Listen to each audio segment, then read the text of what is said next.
So why does this lead to a self-fulfilling prophecy? You'll see it's because there's a feedback loop that's set up here. So we talked about the data coming in and data coming in from mental models to sense making.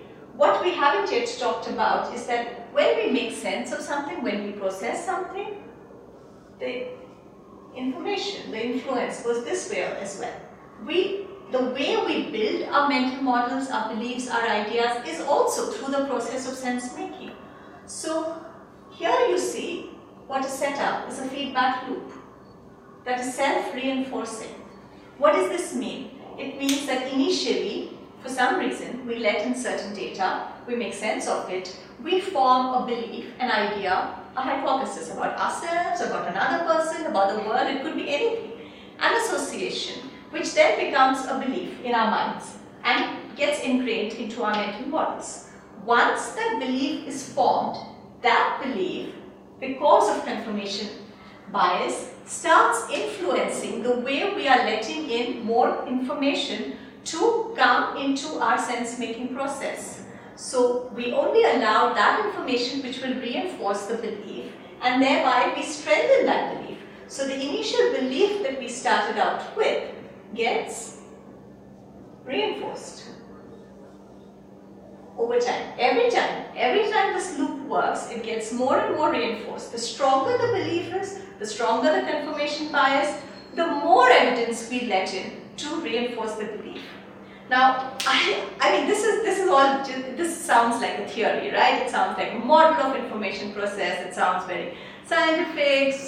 But let me give you an example, and let's take the example of advertisement, something that both fascinates me and also infuriates me. So for a long time, I used to believe that I'm very immune to advertisements that, make silly statements like, wear this perfume and you'll have great girls hanging around you, coming to you. And I was like, who's going to believe that? Who's ever going to believe a statement like that? But the people who are making these advertisements, they are not stupid. They're spending big money. They're spending big money to sell these associations to us. Why is it? Because they know something that a lot of us don't.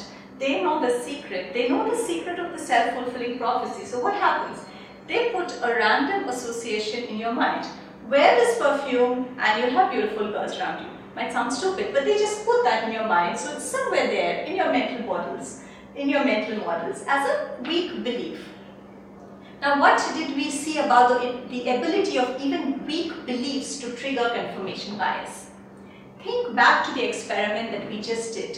I did choose an experiment to show you confirmation bias where it was something that you were passionate about, like, maybe a belief that everyone from my nationality is good or something like that. We chose a hypothesis that if a card has a vowel on one side, it has an even number on the other side. Something that most of us are very dispassionate about, just an association.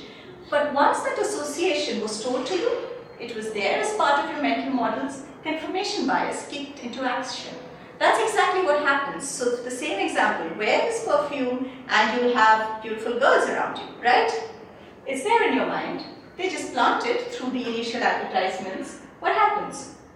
Confirmation bias kicks in, and you selectively start seeking out more and more information that validates this, that reinforces this, and over time the belief becomes powerful, and that belief drives your sense making and thereby your action. So the next time you walk into a shop and you see all the perfumes out there, you're making sense, you're deciding.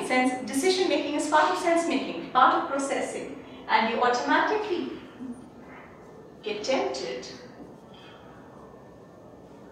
to go in favor of the belief that you already hold to be true.